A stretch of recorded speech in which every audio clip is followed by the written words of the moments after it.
Eu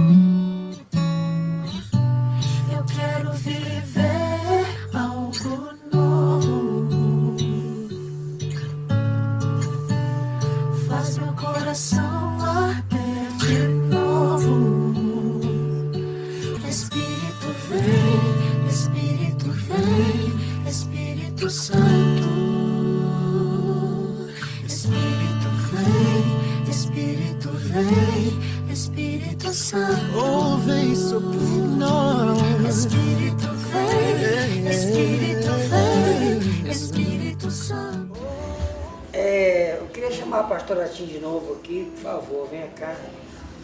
Esse ministério é a união do ministério da pastora Tim, que foi pastora há 24 anos em uma igreja aqui em Brasília, e do meu ministério missionário, que desde que saí de Salvador, no ano 2000, me transformei no missionário e depois fui consagrado a reverendo de uma igreja. Então, debaixo de muita oração da pastora Tim e observação minha, mais oração delas do que oração minha, que nós estamos com esse ministério aqui. Nós temos alcançado muitas pessoas e Deus tem usado tanto ela como eu e as pessoas que Deus trouxe para estar do nosso lado, para abençoarmos pessoas. Quando eu achei que a minha vida também, assim, sabe, pastor Tinoco, havia acabado, a pastora Tim disse: não, sua vida será como Jó, que Deus restaurou a sorte de Jó. Eu não fui tirado do leito de hospital, eu fui tirado dentro de uma cova, puxado pelas mãos da pastora Tim de dentro de uma cova. Então, eu quero agradecer a pastora Tim e essa igreja por ter me aceitado e por me aceitar do jeito que eu sou. Vocês não viram como é que eu disse? Joaquim larga de ser fresco. É tão espontâneo meu que as pessoas acabam, tem gente que fica assustado comigo, mas eu sou assim, sou espontâneo, né? Então eu quero louvar a Deus por esse ministério. E quero dizer que independente da placa de igreja que você pertence à igreja de Jesus Cristo.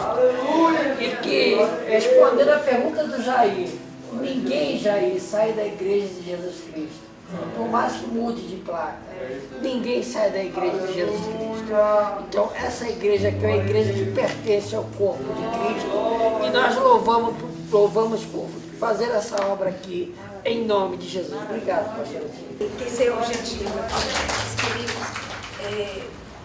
Os adolescentes, as crianças, os jovens, quando estão cheios do Espírito Santo, eles devoram a palavra de Deus. Eles têm uma sede pela palavra de Deus, que quanto mais eles estudam, mais quer estudar a palavra de Deus. Então, eu quero recomendar a você, hoje que está neste lugar, não se preocupe se você tem 70, 50, não importa, 10, 20 anos. Se apaixone pelas Escrituras. Nós estamos vivendo uma época que o mundo está clamando por aqueles que conhecem a palavra de Deus. Mas nós precisamos não só ter a palavra de Deus, nós precisamos ter o poder da palavra de Deus em nós. Amém. Para que possamos compadecer e ter atitude cheia do Espírito Santo para com a comunidade, com a sociedade. Amém? Amém. Nesta noite, vem como fogo, Senhor, sobre os nossos corações. Aquece, Senhor, aquece, Senhor, aquece. Aquece, Senhor, e purifica. Faz, Senhor, de novo, faz de novo, Senhor. Derrama labaredas de fogo nesta noite. Derrama do teu poder nesta noite. Derrama da tua glória nesta noite. Derrama do teu poder. Nós cremos que não só foi para o dia dos Pentecostes, mas é para hoje, Senhor, que a tua glória, Senhor, enche este lugar, que a tua presença, Senhor, inunde os nossos corações. Oh, Espírito de Deus, seja bem-vindo em nosso meio. Espírito de Deus, seja bem-vindo em nossa casa. Espírito de Deus, seja bem-vindo, Pai. nesta noite, entra, Senhor, em nossos corações, em nome de Jesus. Amém.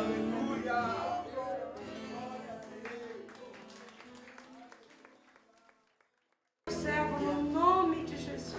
Amém. Amém, pastor. Você continua te usando como você aqui. A boa, doce e gloriosa presença do Espírito Santo está sobre esse lugar desde o primeiro momento, desde os preparativos para essa noite. E quis, o Espírito Santo de Deus, tão somente Ele quis, que esta noite estivéssemos aqui para juntos celebrarmos o nome do Senhor. Esta igreja completa 7 anos. 7 anos, não de uma forma mística, mas de uma forma profética. Porque as pessoas têm às vezes dificuldade em discernir o que é místico e o que é profético. E para os menos espirituais, tudo que é profético acaba sendo místico. Mas nós sabemos que, embora haja uma linha tênue entre o profético e o místico, sobretudo, nós sabemos que o profético é profético. E tudo que é profético da parte de Deus se cumpre. E o 7º ano, sem sombra de dúvida, não é apenas um 7º ano, mas é certamente um encerramento de um ciclo. E quando encerra um ciclo, é óbvio que um novo ciclo iniciará. Deus criou o mundo no primeiro, no segundo, no terceiro, no quarto, no quinto e no 7º descansou. Mas não há narrativa da Bíblia que no 8º, não há narrativa na Bíblia, não diz o 8º. E no 7º dia descansou. E o 8º? Não houve o 8º dia? Claro que houve o 8º, como hoje há no nosso tempo, 2021, mas nos tempos judaicos, 5.700 não sei quantos lá vai. Mas o fato é que houve o 8º ano. Mas o registro de até o 7º nos dá a entender de que um novo tempo iniciou. E de que o 8º é possivelmente o primeiro de um novo tempo. Porque o Deus é o Deus chamado renovo. Ele é o Deus da renovação. Sua palavra se renova a cada manhã. Ele trouxe o filho da raiz, o rebento de Jessé, o renovo para Israel. E eu estou certo de que Deus contou os anos deste ministério incrível até o ano de 2021, como 7 anos. Mas que um novo tempo está chegando neste lugar. O Espírito Santo está soprando uma nova fase, uma nova era espiritual.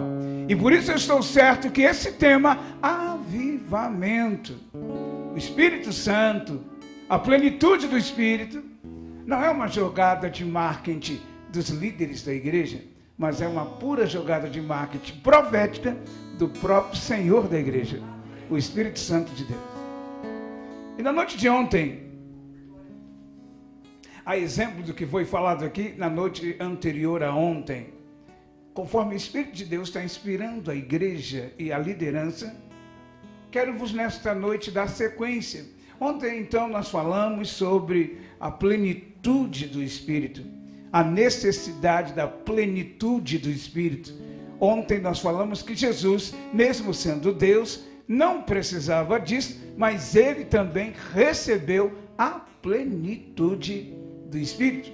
Ao sair das águas, veio o Espírito como uma pomba, pousou sobre Jesus e ali ele recebeu a plenitude do Espírito. Ora, Jesus, o Filho, um dos mais importantes integrantes da Santíssima Trindade, aquele que tem um nome sobre todos os nomes, acima dos céus e debaixo da terra e em qualquer outro lugar, mesmo ele sendo Deus, ele também recebeu a plenitude do Espírito. E nós então concluímos com um texto também dito pelo próprio Cristo, dizendo: eu vos dei o exemplo para que façais como eu fiz. Se eu busquei e eu recebi, recebei vós também. Mas hoje eu quero dizer que o poder de Deus, a graça de Deus, a manifestação do Espírito não nos é dada apenas por um capricho de Deus. Porque se há uma coisa que aponta para a identidade do próprio Deus, esta coisa chama-se propósito. Se Deus pudesse ter um sobrenome, eu diria que o nome dele é Deus de propósito. Você não vai encontrar na Bíblia em nenhum momento Deus agindo por capricho, agindo por rompante. Deus não age por rompante, não age por capricho, não age por outra coisa senão por um propósito. Propósito é o que move o próprio Deus. Deus sempre sabe aonde quer chegar. Ele é um Deus atemporal. Para ele o amanhã pode ser hoje, e o hoje, na verdade, que pensamos que foi ontem, pode ser o amanhã, porque na verdade para Deus não tem o tempo certo, porque ele é o Deus que se chama renovo, e todos os dias é o dia do renovo do Senhor. Então, quando o Espírito de Deus veio sobre Jesus, quando o Espírito de Deus traz o avivamento, sobretudo há um propósito. Então eu quero sequenciar e gostaria de falar-lhes hoje sobre poder e autoridade. Diga comigo, poder e autoridade. Porque eu tenho absoluta convicção de que a manifestação da plenitude do Espírito é para nos dar poder e autoridade. Poder é geralmente algo que está ligado com a palavra autoridade. Entretanto, há uma grande diferença entre poder e autoridade. Embora nós tenhamos nosso idioma, o português, né? E o português é um dos idiomas mais complicados do mundo. Eu vi em alguns lugares por onde o Espírito Santo me deu a oportunidade de ir no mundo, pessoas dizerem para mim, olha, nós amamos os brasileiros. Os brasileiros são, de longe, o povo mais feliz da terra. Vocês conseguem transformar um velório numa celebração. Eles dizem, nunca vi ninguém conseguir terminar em samba, na linguagem deles brasileira, uma tragédia. Então vocês conseguem realmente fazer de um limão uma limonada. Entretanto, dizem eles, a nossa grande dificuldade é que todos nós sonhamos falar muito português de vocês, chegar lá e falar o português, se comunicar com o povo brasileiro. Mas o português tem dois graves problemas. Eles dizem, a língua portuguesa, o idioma português tem dois graves problemas. O som e os significados. Em quase todos os dialetos do mundo, uma palavra tem vários significados. Você diz branco, você está dizendo tanta coisa. Você diz, mas aqui não, branco é branco, claro é claro, luminoso é luminoso, algo me deu... Então eles dizem, há muito significado para uma palavra, não significa uma coisa. Tantos significados são ditos em português. Então eles afirmam, dizendo que nós temos essa dificuldade. E por isso, quando pregamos, principalmente no Brasil, precisamos entender que essa dificuldade também nos leva à grande responsabilidade da interpretação da Bíblia, que tem o seu original no hebraico e no grego, e também no aramaico. Mas há uma grande diferença entre poder e autoridade. E esta linha que divide o poder e a autoridade faz com que muitos, na busca de um avivamento, na busca de uma experiência com Deus, não consigam interpretar o propósito de Deus. O poder é influência e a autoridade é autorização para exercer a influência. Quantos me entendem? Diga amém. Ter o poder é uma coisa, ter a autoridade é outra. Ter o poder é ter o poder. Ter a autoridade é ter autoridade, permissão, liberação para exercer a autoridade ou o poder. De modo que alguém pode ter o poder de realizar uma atividade, mas não ter a autorização para fazê-lo. Eu posso, mas não fui autorizado, então não posso fazê-lo. E ninguém melhor do que o próprio Cristo entendeu isso. Jesus, sendo Deus, trabalhando no tempo de Deus, porque o tempo de Deus não é o tempo dos homens, o tempo de Deus é chamado Kairos, o tempo dos homens é o chamado tempo dos homens, um tempo cronológico, o tempo Cronos. Mas isso é muito variável, porque na mitologia grega, Cronos é um deus. Então é preciso ter esse cuidado. Porém, Cronos é definido como o tempo dos homens, o tempo que agimos, os anos, os meses, a semana, as horas. Mas Deus nunca age no Cronos. Ele permite que entendamos algumas questões no tempo dos homens, mas Deus se recusa. Ele só faz aquilo que Ele quer, na hora que Ele quer, no tempo deles. Ou seja, Deus só trabalha no Kairos, no tempo dele. Quantos me entendem? Digam amém. E no tempo de Deus, é absolutamente importante entender de forma interessante que Deus só age no tempo dele. Nós temos um exemplo simples, absolutamente simples. No primeiro milagre operado por Jesus, Jesus manifesta o seu poder, ele manifesta a diferença entre poder e autoridade. E Jesus só vai dizer que ele tem todo o poder, já quando ele começa, quando está bem depois do ministério desenvolvido. Aí ele diz, me dá todo o poder.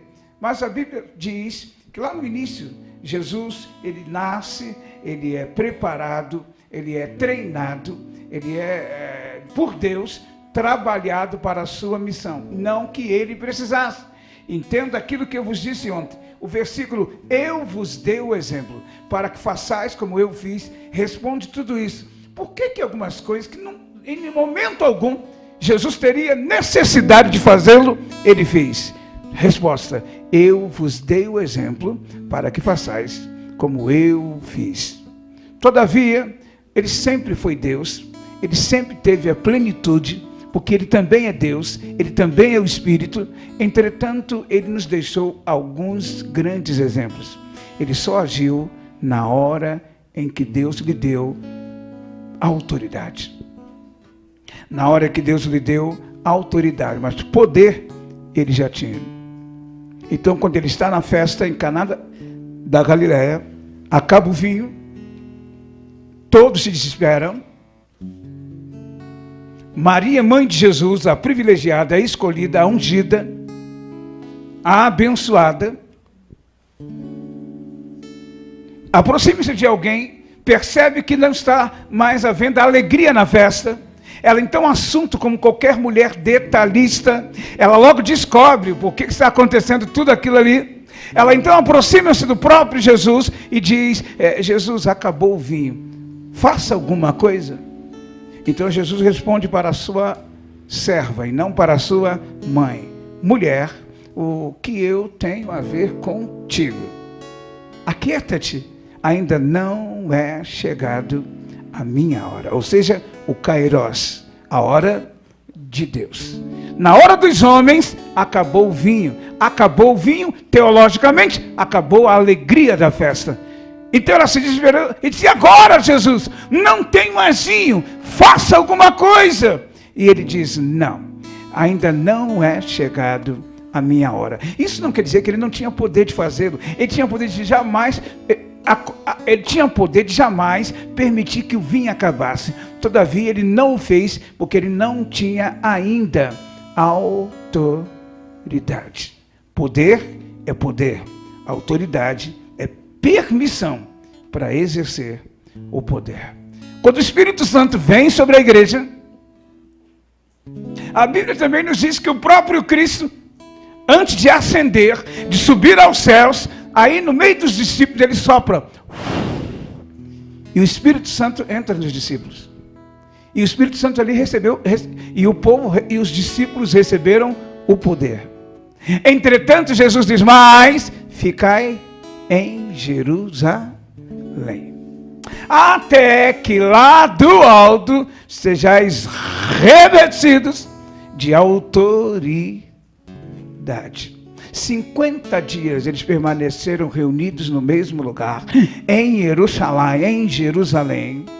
E ali reunidos, certamente lendo, adorando, louvando, clamando ao Deus Todo-Poderoso. Então, Atos, na narrativa de Lucas, que recebeu a informação dos apóstolos, porque ele não estava presente, porque ele não foi discípulo, mas foi um dos mais importantes escritores da Bíblia, contado por Paulo. Lucas narra dizendo que, cumprindo-se o dia da festa de Pentecostes, estavam todos reunidos no mesmo lugar, e aí então veio a plenitude do Espírito. A partir dali, você pode ler a história, e se você tiver dificuldade de ler a história, eu vou te mostrar de uma forma mais simples. Você que acompanha em algum momento esses filmes, até mesmo essa novela Jesus, que acabou agora pela Record, que mostrou de uma forma muito simples, mas exatamente com exatidão isso, como os discípulos eram medrosos e fugiram quando houve a perseguição a Jesus.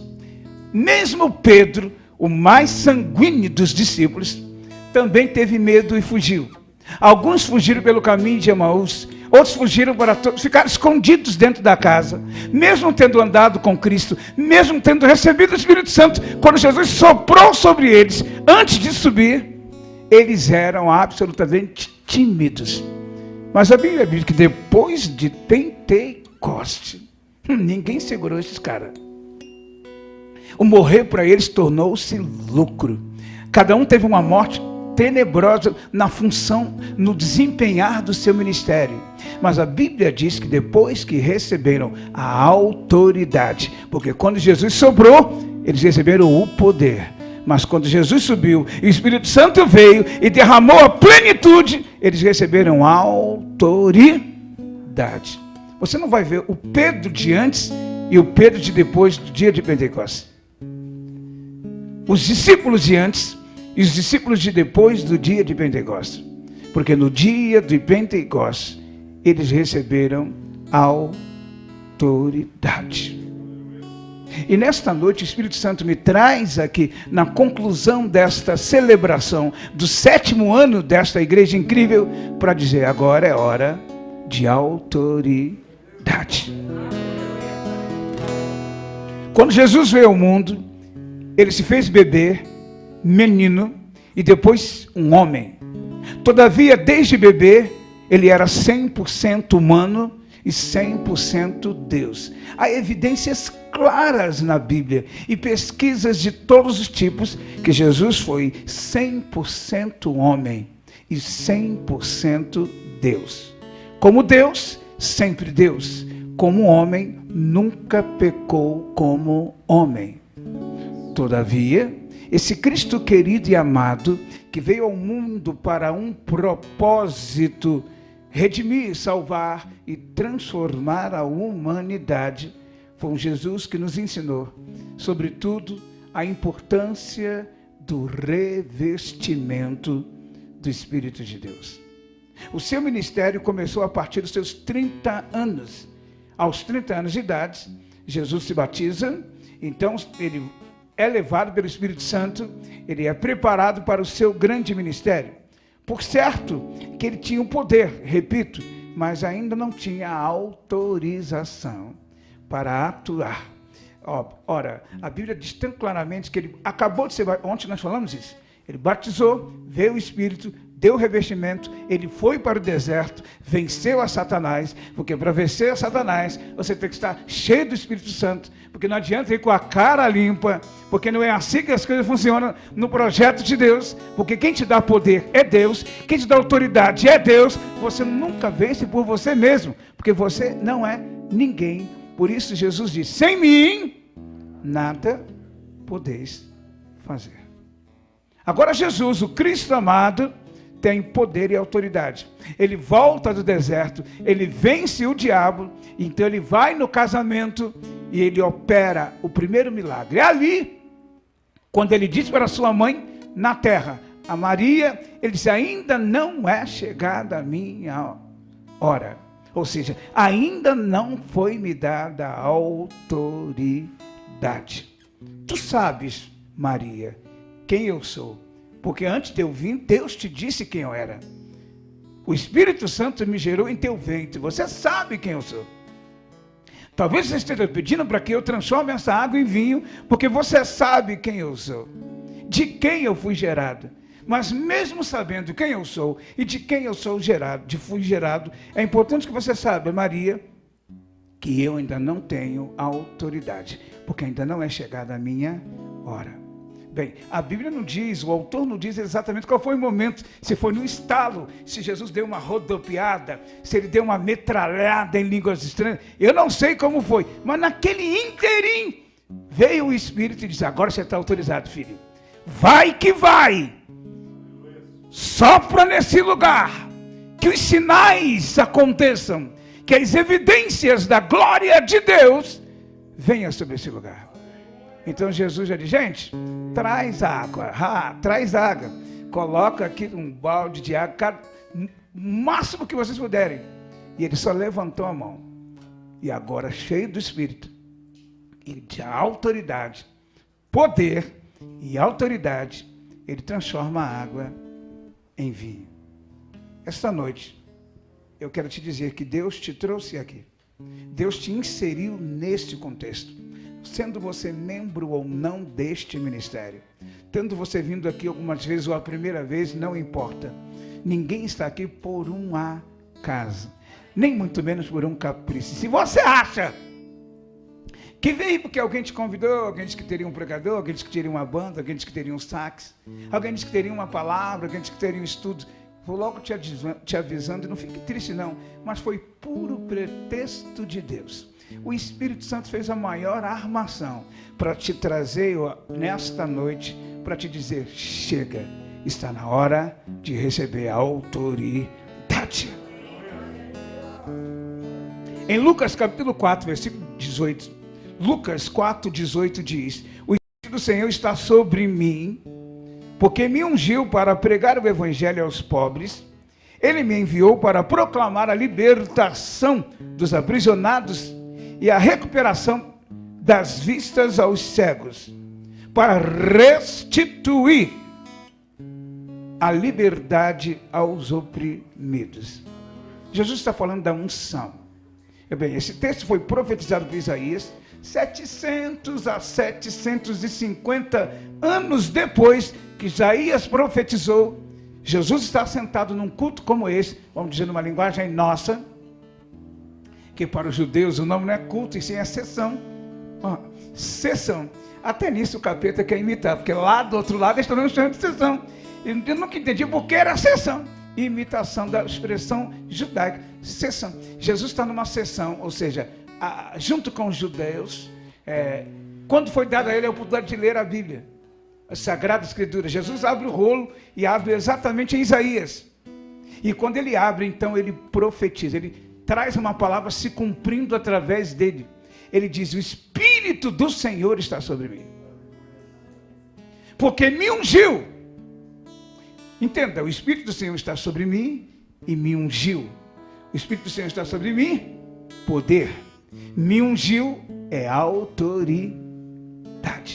Porque unção é para te autorizar, unção é para te separar para um propósito. Por isso a unção é símbolo de autoridade.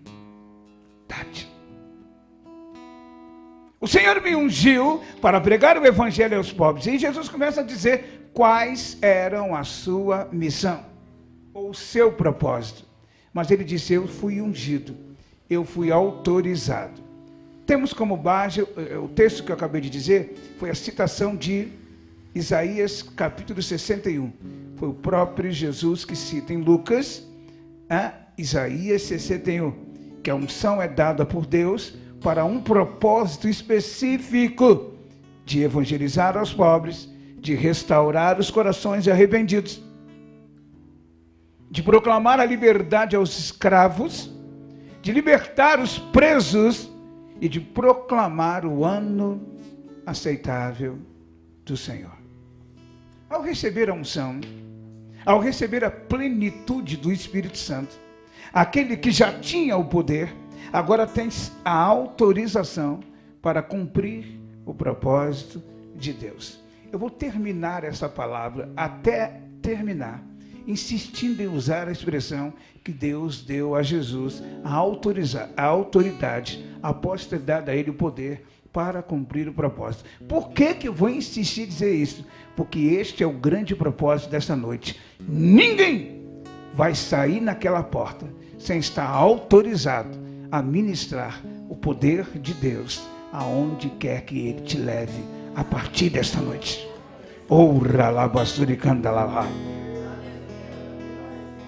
No Evangelho de Mateus, capítulo 28, versículo 18, Mateus 28, 18, diz o texto: e chegando-se Jesus, falou-lhes dizendo: é-me dado todo o poder no céu e na terra.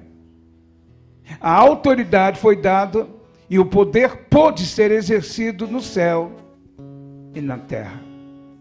Algo absolutamente incrível, porque ainda ontem eu citei que Jesus, na carta de Paulo aos Filipenses, salvo engano, Filipenses, Colossenses, Tessalonicenses, é tão parecido o nome, que mesmo sendo obrigado à teologia de todo pregador, nos furtamos a errar, mas aí você leva o desconto do som das palavras. Filipenses, Colossenses, Tessalonicenses, é a palavra de Deus. Se você buscar, é a palavra de Deus. O perigoso é você falar fora do contexto e dizer o que não está na palavra. Porque se está na palavra, vai estar na palavra e vai se cumprir. Mas, Jesus, então, lá, ele morre, ressuscita e Deus o exaltou soberanamente e deu-lhe um nome acima de todos os nomes. A saber, para que todo joelho na terra, para que todo lugar debaixo da terra e acima nos céus, saiba que ele tem todo o poder e autoridade. Então eu entendo que Jesus, mesmo sendo Deus, foi glorificado com o nome acima de todos os nomes em qualquer região do mundo, ou qualquer regiões celestiais, ou em qualquer regiões debaixo da terra, porque ele recebeu autoridade. Ninguém tem poder se não receber de alguém. Ninguém é poderoso se alguém lhe der o poder. No contexto bíblico, no contexto profético, não existe o alto ungido, não existe o alto poder. Se existe, esse alto poder está em Deus. Só ele se autocriou, porque Deus é Deus. Ele não precisa dar explicação a ninguém. Ele se autocriou. Antes, ele disse, antes do antes, eu já era. Ainda antes que existisse o mundo, já era. Ah, mas e antes que existisse o mundo dele, já era? Era. E antes que já era? Ele já era. E antes do era, ele já era. Porque ele é Deus. O todo poderoso. Então, depois dele, ninguém pode falar nele se não for autorizado por ele, ungido por ele, porque não existe auto-ungido, existe alguém que foi ungido por alguém. Ninguém tem poder de se receber, ou seja, de receber de si mesmo o poder. Ninguém é poderoso em Deus por si próprio. Se você tem poder, é porque foi dado o poder a você. A grande função do Espírito Santo é ungir, é treinar, é autorizar, lhe dar poder para exercer o propósito de Deus. Lá em Lucas capítulo 9, versículo 1, Lucas 9, 1 diz, havendo Jesus convocado os 12, concedeu-lhes poder e completa autoridade para expulsar todos os demônios, assim como para realizarem curas na Bíblia. Entenda, Jesus, até Canaã da Galileia, tinha poder, mas não tinha autoridade. Após a festa do casamento, Jesus passa a exercer o ministério. Agora ele reúne os discípulos e a Bíblia diz que ele dá poder. Agora vocês têm poder, vocês têm autoridade, autorização. Vocês estão autorizados. Quem tem o poder está dando a vocês autorização. Vão, expulsem os demônios, curem os enfermos, realizem a minha obra. Ora, o Espírito Santo de Deus nessa noite nos trouxe aqui para dizer, chegou a hora de receber autorização. são. Aquele que recebeu o poder, aquele que é o Todo-Poderoso, agora chama os 12 e lhes dá autoridade, ou seja, autorização. Quando você lê a Bíblia e você debruça e você fica curioso, não, mas eu gostaria de entender que poder era esse, né? A Bíblia defende, quer dizer, a teologia defende que eles receberam dunamis, poder, força, habilidade. Isto era dunamis, habilidade, poder inerente, poder para realizar, poder para fazer, influência para fazer. Jesus disse, agora estou autorizando vocês, estou vos dando dunamis, vocês têm autorização, vocês terão influência, vocês agora têm autoridade, vocês estão autorizados a fazê-lo. E no mesmo texto, quando que falam, ele diferencia a autorização para a liberdade de fazer como se quer, chamado exousia. Eu estou com um problema na minha dicção, porque, embora não tivesse tempo desde antes para vos falar da grande experiência que eu vivi há 2 anos atrás, onde toda a medicina aqui de Brasília me deu como morto, porque eu sofri um inesperado infarto, quando eu estava em missões na Amazônia, e chegando em Brasília, eu tive um infarto, e segundo eles, um infarto pré-fulminante. Bem, o fulminante mata, o pré deixa quase morto. Houve um pré-fulminante que comprometeu tanto o meu coração, que segundo os médicos especialistas, ele necrosou mais que a metade do meu coração. Necrosou, necrose, necrose, necrotério, necrotério, necro, quer dizer morte. Então, matou. Matou mais de 50% do meu coração. Eles disseram, mais de 50% do coração, esse cara só vai viver se colocar stents nas artérias ou algum aparelho.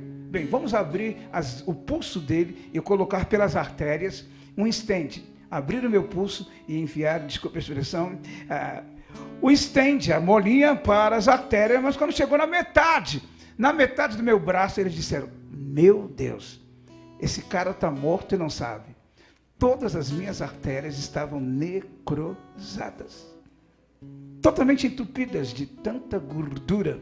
Ora, o bom missionário, ele vai para o campo, ele enfrenta o que for, mas se lhe oferecer uma picanha, uma carne gorda, não, missionário. E eu costumo dizer que, para muitos que não conhecem isso, eu vou dizer, tem muitos que já conhecem, não existe povo mais hospitaleiro do que nesses estados mais difíceis e pobres do país. Você não tem noção como o extremo norte e a extrema Amazônia, como aquele povo são generosos para receber. E eles são capazes de matar o boi que não tem, só para te oferecer o churrasco, para demonstrar a honra e a alegria de ter sido alcançado por um homem e uma mulher de Deus. Eu digo isso porque eu fui missionário exclusivamente na Amazônia, por entre idas e vindas, por 20 anos. Conheço bem a cultura daquele lugar. E lá é o lugar do boi, e do boi mais in natura, porque lá é mais mato, lá é... Então, picanha e outras coisas mais, é realmente um presente de Deus para o seu povo. E eu então entrava, como qualquer um outro, eu sempre gostei mais da parte da gordura, o que resultou em todas as artérias necrosadas. Então os médicos condenaram e disseram, esse pode mandar. Não tem como colocar nenhum stent, não tem como colocar mais nada, esse cara já está morto. Disseram os especialistas aqui, do hospital próximo, Agarram. Foi o primeiro hospital da UTI que eu fui levado e passei a noite na UTI do Agarram. Eu não morava aqui, morava em São Paulo, vinha da Amazônia, só troquei de avião aqui e fui passar alguns momentos na casa do presbítero Jair. E tomando banho, antes de ir pregar, eu ia pregar com o pastor William numa igreja, e eu disse, pastor William, você vem me buscar? Vem. Antes de você me buscar, eu vou tomar banho. Enquanto eu fui tomar banho, eu tive um treco e caí. Bem, ao cair, eu fui socorrido, levado para essa UTI. Os médicos então condenaram, disseram, pode levar para casa para morrer. E então, eu fui levado de volta aqui para o Agarram, E no Agarran eles decidiram, diante do meu estado de necrose, me levaram para o HUB, ou seja, o hospital universitário, onde eu fiquei na UTI por 14 dias. Uau! Isso é poder, tem um poder fluindo aqui. Opa!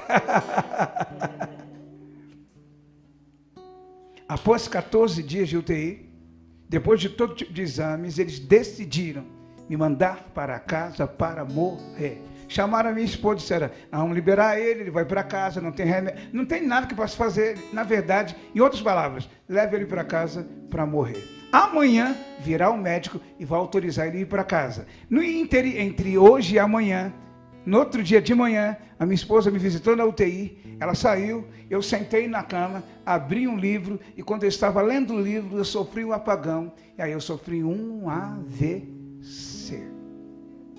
Bem, primeiro aí eu sofri um AVC. Primeiro o infarto, depois o AVC. E AVC, você sabe, né? Sobe para o cérebro e vem para arrebentar. E eu fiquei mais 10, 12 dias de UTI. E todos eles diziam, não sei como é que esse cara não morre. Mas ele não morre porque Deus tinha um propósito na vida deste homem. Deus me tirou dali e eu então sobrevivi. E já fazem 2 anos. Então eu estou ainda em recuperação, porque, claro, que humanamente falando, a medicina me condenou, Deus me curou, mas eu sofri sequelas. Essa é a minha mão esquerda, eu não tenho a fina ainda, eu não pego nada fino, por isso, né? E por isso, esse todo lado paralisou, porque ele dá de um lado e paralisa do outro. Meu pé não ficou paralítico por alguns minutos, eu voltei, esse lado todo, porém, a fina e a minha boca está paralisada. Estou dizendo isso, querido, porque talvez, principalmente aqueles que eu tenho aqui, amigos que já me ouvem pregar há alguns anos em Brasília, e talvez esteja entendendo, dificuldade, o que está acontecendo? Tem algumas palavras que ele não está completando, porque assim, eu nunca fui um expert, eu não sou um doutor da lei, eu sou um semi-analfabeto, mas sempre gostei de ler muito. E uma das coisas que eu acho que eu era bom de pregador, não é nem de unção, porque Deus só a graça, mas eu sempre fui muito bom de português. Eu sempre gostei muito de formalizar as palavras, formular as palavras, de forma, se você pegar DVDs, CDs do Tinoco, alguns anos atrás, quantas vezes esse pastor que fala, hoje eu não estou mais com isso porque eu não consigo, esse lado está paralisado. E para completar, eu caí, bati a boca, formou uma bactéria na minha boca, comprometeu todos os meus dentes e tive que tirar todos os dentes inferiores. Então eu não tenho nenhum dente e não posso ainda fazer nenhum tipo de implante, porque essa bactéria conseguiu contaminar de tal maneira a minha boca que todos os dentistas estão com medo de fazer o implante sem antes curar essa bactéria. E é fato que não adianta colocar um implante com essa bactéria, que aí ela vai entrar e vai contaminar muito mais a boca. Por isso peço perdão a vocês, e eu não peço perdão por estar com vergonha, mas apenas para entender, principalmente em respeito aos mais antigos, que tem palavras que eu ainda não consigo formular direito, tá? Por favor, tenham paciência e entendam. Eu vou terminar essa mensagem, mas se você perceber que algumas palavras não terminaram, não é que eu sou tão ruim assim de português, não. É porque eu não consigo formular todas ainda, mas me aguardem, porque se Deus me trouxe de volta, é porque Ele tem mais coisas para fazer na minha vida. Digam glória a Deus. Recebam autoridade. Assim como ocorreu com Lúcifer, o princípio da rebeldia, da desonra, a desonra e a rebeldia a Deus começou no coração de Lúcifer. Ele fere o princípio da autoridade, o princípio da honra, e ele se levanta contra Deus. Porém, o diabo te odeia, e ele te odeia com todas as forças, porque ele sabe que quando Deus libera a plenitude do Espírito Santo sobre a tua vida, logo Deus te dá autoridade. E se tem uma coisa que o diabo tem da igreja, se tem uma coisa que o diabo tem de você, nunca esqueça disso, o diabo não tem ódio de você. O diabo não tem raiva de você. O diabo não tem ciúmes de você. O diabo nutre por você um único sentimento. Um sentimento chamado inveja. Ah, pastor, pelo amor de Deus. Logo, inveja. Por que inveja? Porque a inveja é o pior de todos os sentimentos negativos. Eu costumo dizer que inveja é o sentimento mais demoníaco, mais satanizado, mais luciferiano que existe. Por quê? Porque a palavra inveja vem do latim, que quer dizer invídio. Inveja, invídio.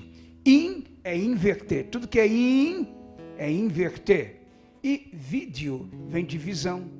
Então a palavra inveja significa visão invertida. Traduzindo, tudo que você sonha na tua vida, o diabo vê de uma forma invertida. Não, pastor, ainda não entendi. Então eu vou explicar da forma mais simples possível e agora você vai entender. O diabo não quer o que você tem. O diabo não quer o que você quer. O diabo quer que você morra para ser quem você é. Porque ele sabe quem você é. Você é amada, amado, favorecido, escolhido, ungido, comprado na cruz do Calvário e preparado para receber a plenitude do Espírito e ser um vaso escolhido para levar a unção de Deus por onde você for. Quando Deus manda o Espírito dizer a Ananias, Paulo vai bater na sua porta. Paulo, aquele que mata crente, perseguidor do cristão, sim, ele vai bater na sua porta, ele vai estar cego, e você vai orar por ele, e ele vai ser curado. Não, Senhor, me livra dessa. O carrasco da igreja, o carrasco dos crentes, vai bater na minha porta, e eu vou ter que atendê-lo. Paulo é um tenebroso inimigo da igreja. Jesus então disse para Ananias, não, esse você não está entendendo, esse agora é transformado, agora é Paulo, um vaso escolhido para levar o meu evangelho. Quando você tem uma experiência com Jesus, quando você tem uma experiência com o Espírito Santo, você se torna um vaso escolhido para levar. Você não está entendendo, você não é um vaso decorativo, você é um vaso escolhido para levar unção. Por que eu estou dizendo que você não é um vaso decorativo? Você não pode ficar anos após anos dentro da igreja fazendo a mesma coisa. Entra culto, sai culto, sua biblinha, sua oferta, seu culto, vai embora, sua biblinha, sua oferta, seu culto, vai embora. Não. Você é um vaso escolhido para um propósito. Deus quer te encher e te usar para levar avivamento, para levar poder, para levar unção, para levar salvação. Aleluia! Você não é o que você fez, você é aquilo que você superou, porque o Espírito de Deus te encheu. Você não é a sua conquista, entenda isso. Você é o que deixou para trás para conquistar o que Deus conquistou por você. Você é um vaso escolhido para levar. E o Senhor nessa noite está olhando, está vendo aqui uma casa de vasos. Diga comigo, casas de vasos. Quero terminar com esta palavra. A Bíblia diz assim, numa grande casa existem 4 tipos de vasos. Quantos tipos? Diga ouro, prata, madeira e barro. Quando Deus olha para esta grande casa, Ele vê 4 tipos de vasos. Qual é o propósito de Deus? Encontrar o vaso perfeito para encher. Mandar unção. Pôr o fogo. E este vaso carregar. Por isso ele diz, não Ananias, receba Paulo, porque ele é um vaso escolhido para levar. O propósito de Deus é nos escolher como vasos e nos fazer levar o avivamento, nos fazer levar a unção. Quantos estão comigo? Diga amém. Então numa grande casa existem 4 tipos de vasos, porém só um tipo é escolhido para levar o avivamento. Que tipo é esse? O ouro, a prata, a madeira, o barro. Bem, o vaso escolhido não é o ouro. Por que que não é o ouro? Porque vaso de ouro só tem uma função: decorativa, iluminar, aparecer, brilhar. E você não é esse vaso que Deus escolheu. O vaso de prata é, no mínimo, brilhar igual o ouro. É, no mínimo, querer aparecer como ouro. E você não é esse tipo de vaso que o avivamento vai chegar nessa noite. O vaso de madeira, pelo amor de Deus, se tem um tipo de vaso que Deus não quer que você seja, é vaso de madeira. Ora, por quê, pastor? Existem vários vasos talhados, trabalhados na madeira, que são lindos, mas Deus não quer te fazer vaso de madeira, porque a madeira pega fogo rapidinho. Então, pastor, mais um motivo para ser vaso de madeira? Não, você não está entendendo. Madeira pega fogo e na maioria das vezes pega fogo estranho. Fogo de fofoca, ele pega. Fogo de perseguição, me queimei. Fogo de tristeza, vou embora. Fogo de, se eu chamar a atenção, pega fogo e abandona o propósito. Fogo de inveja, fogo de ciúme, fogo de nhenhenhê, fogo de uiuiu. Ei! Você não é vaso de madeira. Você foi escolhida e escolhido para ser vaso de barro. Ora, por que Deus te escolheu para ser vaso de barro? Eu poderia enumerar várias razões por que você é vaso de barro. Mas eu vou dar uma única razão para você glorificar. Porque o vaso de barro, mesmo que ele caia, o oleiro joga água, amolece o barro, faz de novo e enche de novo.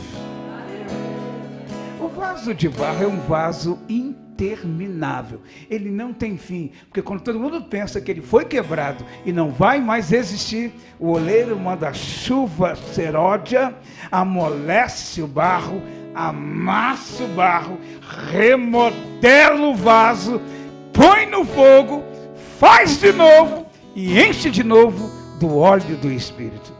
Esta igreja é uma igreja feita de vasos de barro. Vasos escolhidos para levar a plenitude do Espírito. Fique em pé onde você está. Aqueles que podem. Aqueles que não podem, não precisa, porque você sentado continua sendo barro, vaso de barro. Há uma canção muito, mas muito antiga que a igreja cantava que dizia: eu quero ser... Alguém lembra? Senhor amado, como um vaso nas mãos,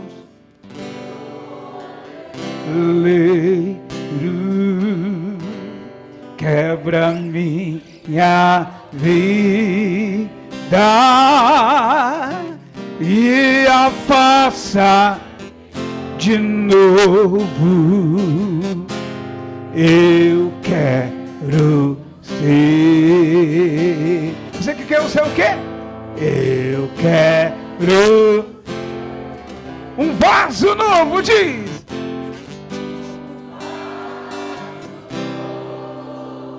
Deus quer encher esse vaso. Deus quer encher da plenitude do Espírito. Deus quer encher do avivamento do Espírito. Deus quer incendiar o mundo através da brasa que Ele vai gerar em você. Se você for um vaso de barro carregando uma brasa, a sua brasa vai se ajuntar com as palhas do mundo e vai incendiar o mundo.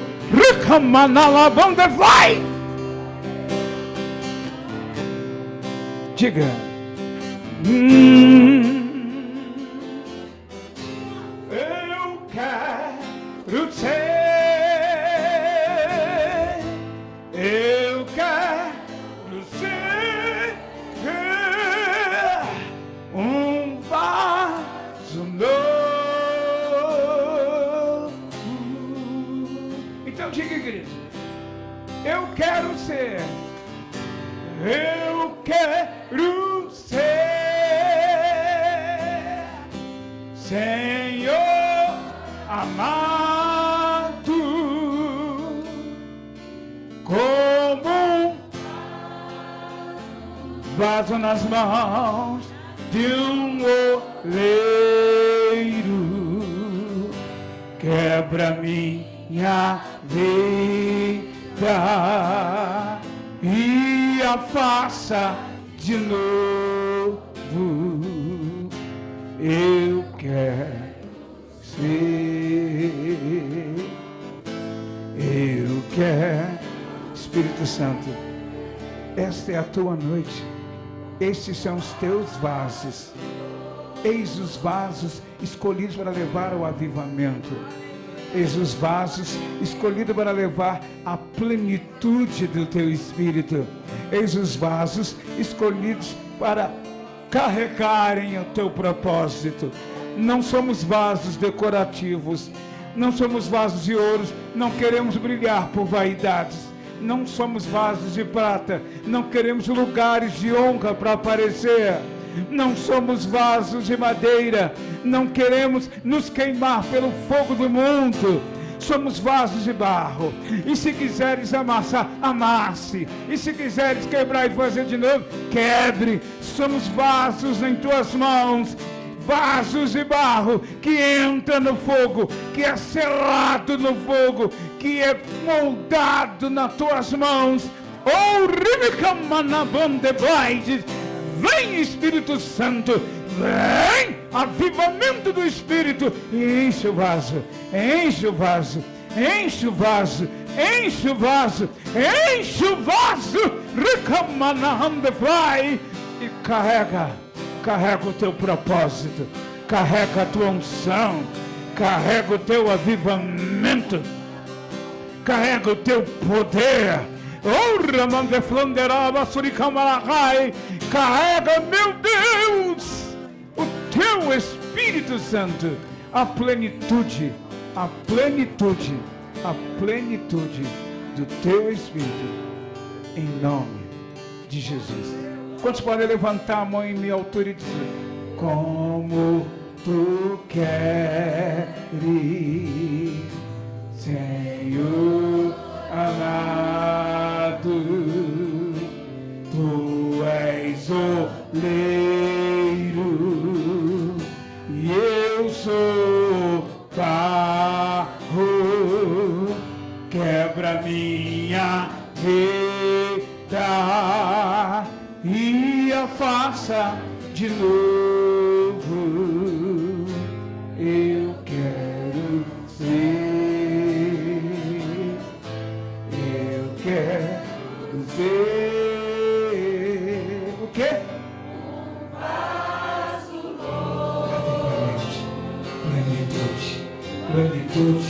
Plenitude do Espírito. Ora caramba, turi candalaba, turi cambanamala. Oh, vem, Espírito, forja,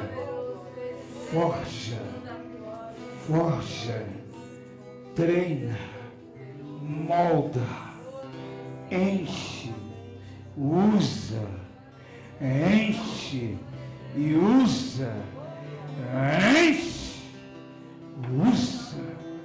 Recandaraba candalalala, usa la namalava solidar, encha la namalava para a glória do teu nome. Amém. Em nome de Andalabande Pai, tua namalava solidar. Digo amém. Eu quero viver algo novo. Faz meu coração arder de novo. Espírito vem, Espírito vem, Espírito Santo. Espírito vem, Espírito vem, Espírito Santo. Oh, vem soprar